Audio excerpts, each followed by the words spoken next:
Saya mempunyai 2 anak laki-laki dan perempuan. Saya seorang ibu rumah tangga dan saya mengurus orang tua dengan kesepakatan saudara laki-laki saya. Dan orang tua saya sudah lansia, bisa dikatakan pelupa. Contohnya, jika mempunyai sesuatu barang yang disimpan tidak ketemu, orang tua itu menuduh cucunya. Kejadian itu sering dilakukan oleh orang tua saya.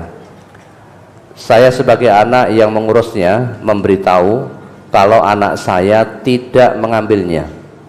Tetapi orang tua saya tidak percaya. Dia juga sering mengatakan kalau kami hidup menumpang dan tidak mempunyai apa-apa. Bahkan saya sampai sedih mendengar perkataan itu. Dan anak saya juga dikatakan maling, pencuri di rumah karena barangnya hilang, padahal ia lupa menaruh, dan nanti yang disalahkan anak saya. Saya sebagai orang tua, anak saya tidak terima anak saya digitukan. Dan ketika orang tua saya berkata seperti itu, saya marah. Terkadang saya mencoba untuk sabar, tetapi susah sekali, Ustadz. Mohon nasihatnya. Dan saya libur mengaji di Belilas karena saya mengurus orang tua. Mohon nasihatnya Ustadz dan mohon doanya supaya kami sekeluarga diberikan ketabahan dan sabar sampai waktunya. Itu ibunya mungkin akan mengatakan, ngerti ora tak lahir nih. Begitu saya sudah rentang, pikun, jur diseneni karo anakku terus karena membela anaknya, artinya cucunya dari Mbah tadi. Kewajiban kita sebagai seorang muslim ini nek Islami tenanan loh ya. Kalau Islam-Islaman ya monggo nanti hasilnya dirasakan. Kalau kita Islami tenanan, apapun alasannya, kita dalam menyantuni, bermuamalah dengan orang tua kita, apalagi ibu kita, itu harus dengan penuh kasih sayang. Bukan berarti dengan bapak tidak berbakti, juga berbakti. Ini kewajiban kita sebagai orang Islam, menyantuni kedua orang tua kita. Landasannya kasih sayang. Niat utamanya bukan karena keduanya orang tua kita, namun niat utamanya karena kita menjawab seruan Allah. Coba diingat ayatnya Al-Isra 23-24. Ini Allah yang menetapkan. Allah menyeru kepada kita, mewajibkan kita bakti kepada kedua orang tua. Sehingga kita berbakti kepada kedua orang tua bukan karena tujuan utamanya itu karena keduanya orang tua kita, bukan. Namun landasan utamanya karena mengharap ridho Allah, menjawab seruan Allah. Karena semua kebaikan muaranya, landasannya harus karena Allah. Kalau sebabnya hanya karena orang tua kita, banyak orang yang tidak beriman itu justru banyak yang santun kepada kedua orang tuanya, namun tidak mendapatkan kebaikan karena tanpa iman. Sekalipun yang disantuni kedua orang tua kandungnya, namun tanpa landasan iman, perbuatan baiknya hanya seperti fata morgana, kata Allah begitu. Nah, kita menyantuni orang tua, bakti orang tua, landasannya harus iman, iman kepada Allah. Ya, mari diingat Ustaz. Surat Al-Isra nomor surat 17 ayat 23 sampai 24. Wa qadara rabbuka alla ta'budu illa iyyahu wa bil walidaini ihsana.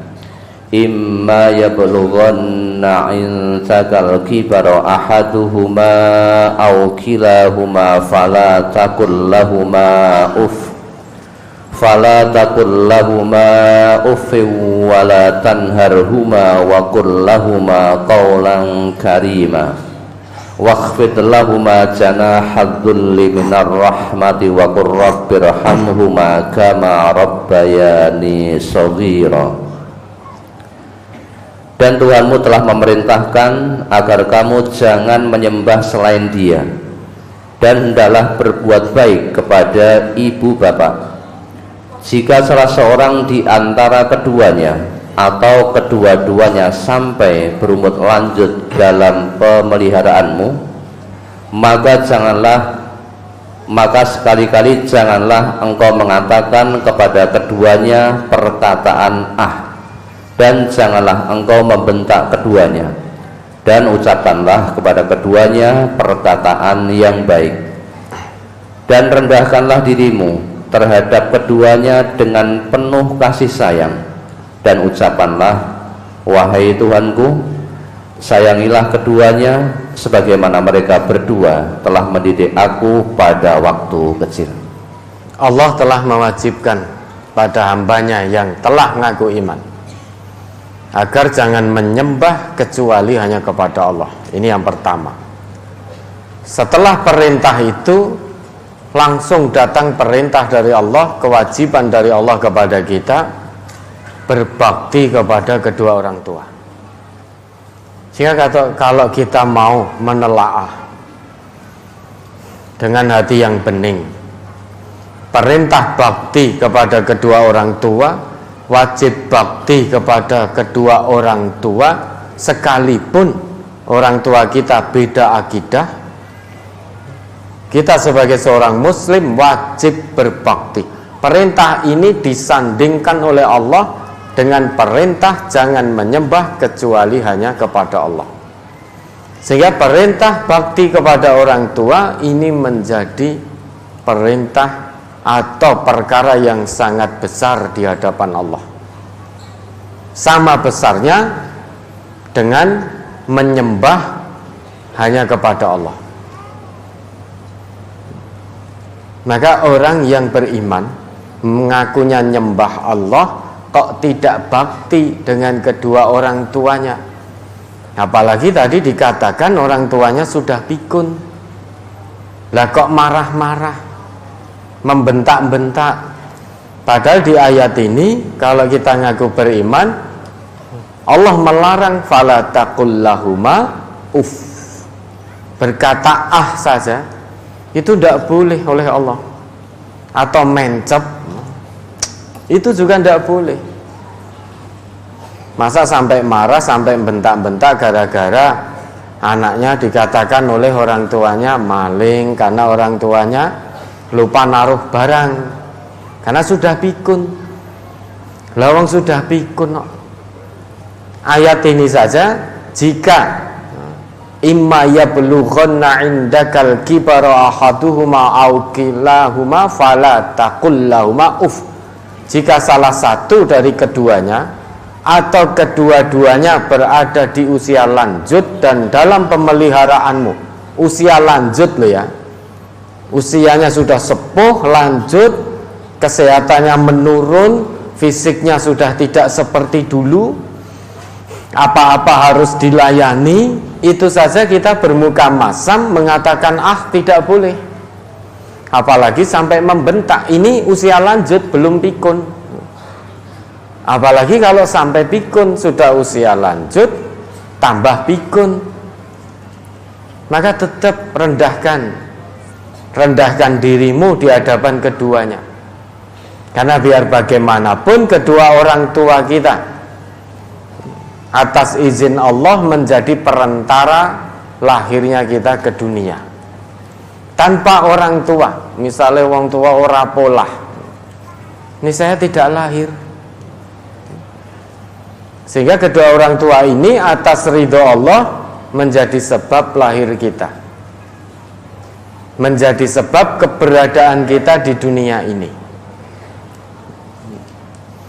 Makanya apapun alasannya tetap bakti kepada orang tua. Nabi Ibrahim itu bapaknya orang kafir, dia pembuat berhala dan disembah. Namun Nabi Ibrahim tetap santun. Wa sahibahuma fid dunya ma'rufa. Meski beda akidah, tetap bermuamalah dengan orang tua selama tidak memerangi karena Islam kita, tetap ambil sikap ma'ruf, ambil sikap yang baik, santun. Rendahkan diri. Kalau matur yang baik dengan tutur kata yang santun. Jangan kasar, apalagi sampai kasar membentak-bentak. Apalagi orang tua ini sudah tua dan pikun. Orang pikun itu memang tidak tahu apa-apa lagi. Dulu yang pernah diketahui menjadi tidak diketahui. Dulu ketika belum pikun juga tidak marah-marah. Menaruh barang di mana ingat. Nah sekarang sudah pikun. Orang tua itu kalau sudah pikun, itu belum dahar saja, kadang sudah ngendiko sudah dahar. Sudah dahar kadang ngendiko belum dahar. Sudah sholat ngendiko belum sholat. Sholat subuh kadang 1 rakaat. Itu enggak rampung sisan. Itu orang pikun. Rufi'al qalam, sudah diangkat penanya. Beban syariat sudah diangkat. Sudah pikun. Makanya menghadapi orang tua tetap sabar.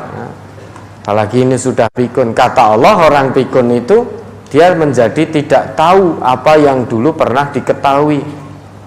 Coba dibuka itu An-Nahl ayat 70.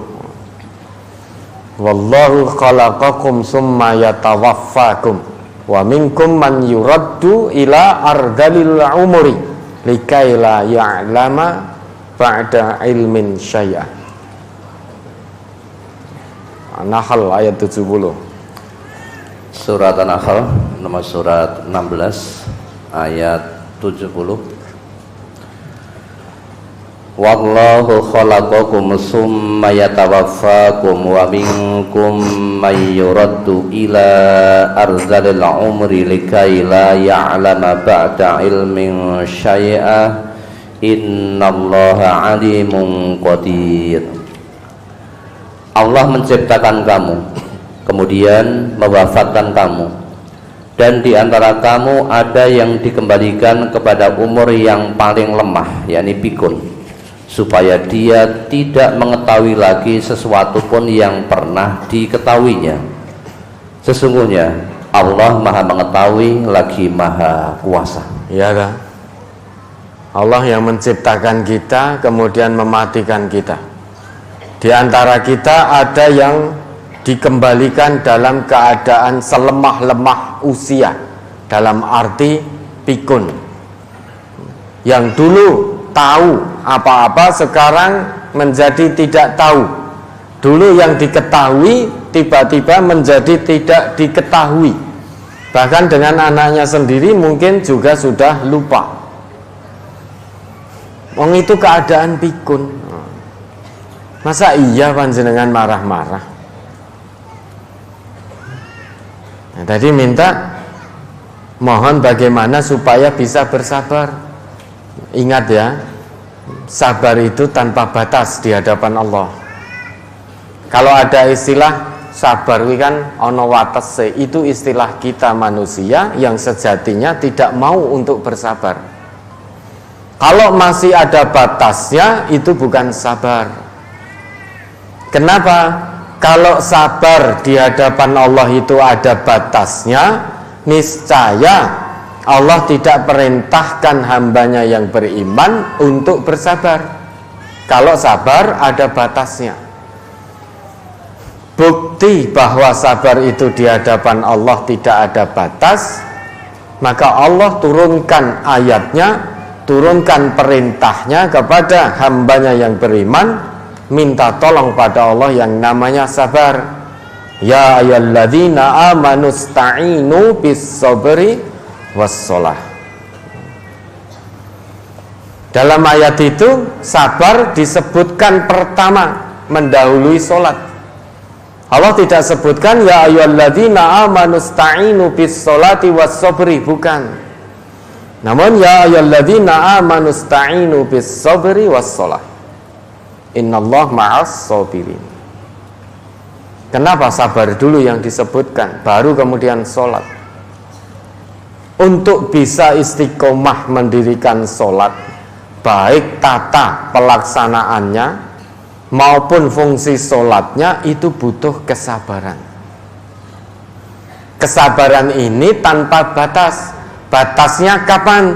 Ya nanti setelah kita mati. Selama kita masih hidup, ketentuan dari Allah dan Rasul wajib kita bersabar. Kalau tidak ingin bersabar, pilihannya hanya ada dua: keluar dari Islam, maka tidak terikat lagi dengan aturan Islam, namun sengsara dunia, sengsara akhirat. Atau pilihan kedua, mati, sudah selesai. Sampai-sampai Nabi ngendika terkait sabar ini, ajaban li amril mu'min, sungguh menakjubkan perkara orang yang beriman. Kenapa kok bisa begitu? Kata Nabi, inna amrohu kullahu lahu khair. Karena semua perkara orang yang beriman itu kebaikan bagi dirinya. Walaysa dzalika li ahadin illa lil mu'min. Dan yang demikian itu tidak akan didapati, tidak akan dimiliki kecuali oleh seorang mukmin. Kemudian Nabi melanjutkan, in asabathu sarra syakara fakana khairal lahu. Karena orang mukmin itu kalau diuji dengan kesenangan, maka syakara, dia pasti akan segera bersyukur, menggunakan kenikmatan kesenangan itu sesuai dengan fungsi yang Allah dan Rasul tetapkan. Bukan hanya sebatas mengucap alhamdulillah, namun dia betul-betul bersyukur. Misal diberi kesenangan berupa mata bisa melihat, mata bisa melihat. Dalam rasa syukur yang sebenarnya, orang yang beriman hanya akan menggunakan matanya melihat yang baik-baik. Karena fungsi mata menurut agama kita bukan hanya sebatas melihat, tetapi melihat yang baik-baik. Kalau fungsi mata hanya sebatas melihat, orang yang tidak beriman kepada Allah pun juga melihat. Begitu pula fungsi lisan, diberi lisan sehingga bisa berbicara. Bagi orang yang tidak beriman, fungsi lisan hanya berbicara, untuk bicara. Bagi hamba Allah yang beriman, fungsi lisan bicara yang baik-baik. Ini perintah Allah. Maka pentingnya sabar sangat istimewa.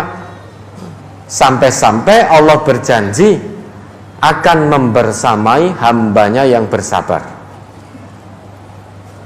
Kalau seorang hamba sudah mendapatkan pembersamaan dari Allah, tidak ada yang lebih indah daripada pembersamaan Allah. Dibersamai keluarga memang indah. Suami dibersamai anak istrinya, dibersamai orang tuanya. Istri dibersamai suami, anak-anaknya, itu memang indah. Anak dibersamai orang tua dibersamai anak, itu memang indah. Namun ingat, keindahan itu semu, sementara. Pembersamaan dari keluarga meski indah, namun keindahannya sifatnya hanya sementara. Senangnya tidak abadi. Nanti jika kita dipanggil Allah atau keluarga yang membersamai kita dipanggil duluan oleh Allah, mau atau tidak mau kita akan meninggalkan mereka, mereka pun juga akan meninggalkan kita. Pembersamaan yang semu, yang sementara. Tapi kalau pembersamaan itu didapat dari Allah, maka itulah kebahagiaan yang abadi dunia akhirat. Tinggal pilih mana.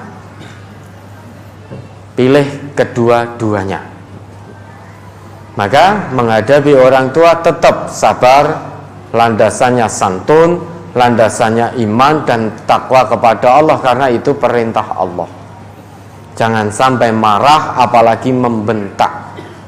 Karena biar bagaimanapun Nabi kita ngendika, la yajzi waladun walidan illa ayyajidahu mamlukan fayashtariyahu fayu'tiqahu. Seorang anak sampai kapanpun tidak akan pernah bisa membalas budi baik kedua orang tuanya, kecuali anak itu mendapati orang tuanya sebagai budak, kemudian fayashtariyahu, anak itu membeli orang tuanya, fayu'tiqahu, lantas memerdekakannya. Baru dikatakan oleh Nabi, bisa seorang anak membalas budi baik orang tuanya. Nah sekarang kita tahu perbudakan sudah dihapus oleh Islam. Kesimpulannya, sampai kapanpun, sampai hari kiamat, selama tidak ada perbudakan dan orang tua kita tidak menjadi budak, lantas kita beli dan kita merdekakan, berarti kita tidak bisa sebagai anak membalas budi baik kedua orang tua. Itu ketetapan dari Nabi kita. Nah, maka berbaktilah kepada kedua orang tua, apalagi ini masih hidup. Jangan sampai menyesal di kemudian hari. Apalagi ini orang tua panjenengan sudah tua, renta, pikun, dan oleh Allah dalam pemeliharaan panjenengan. Padahal anaknya banyak, anaknya manusia ning okeh gitu loh, bukan anaknya banyak, bukan. Anaknya manusia jumlahnya tidak hanya satu, tapi oleh Allah panjenengan yang dipilih untuk memelihara orang tua yang sudah sepuh dan pikun. Ini berarti surganya didekatkan oleh Allah. Jangan sampai menyia-nyiakan, surganya sudah Allah dekatkan, ada di dekat panjenengan. Jangan sampai menyia-nyiakan sehingga tidak bisa masuk surga. Kalau itu terjadi, Nabi ngendika raghima anfu, summa raghima anfu, summa raghima anfu. Sungguh kasihan sekali, sungguh kasihan sekali, dan sungguh kasihan sekali. 3 kali Nabi ngendika itu. Qila man ya Rasulullah, dikatakan, ada yang bertanya pada Nabi, siapa yang sangat-sangat kasihan itu wahai Rasul? Rasul menjawab, man adraka abawaihi indal kibari ahadahuma au kilaihima falam yadkhulil jannah. Barang siapa yang mendapati salah satu atau kedua orang tuanya berusia lanjut, dalam keadaan lemah, berada dalam pemeliharaannya, kok sampai dia tidak masuk surga, maka sungguh kasihan sekali, sungguh kasihan sekali, sungguh kasihan sekali. Nah, sekarang tinggal panjenengan. Kebenaran agama dari Quran, dari Sunnah sudah pirsa. Tinggal panjenengan pilih sabar hasilnya surga, atau pilih marah hasilnya neraka. Pun monggo, al amru mufawwad ilaikum,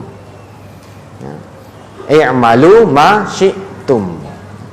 Silahkan, kalau ingin menuruti hawa nafsunya, ya silahkan, bentak-bentaklah orang tua, nanti akan menuai hasilnya. Dunia tidak selamat, akhirat seret ke neraka.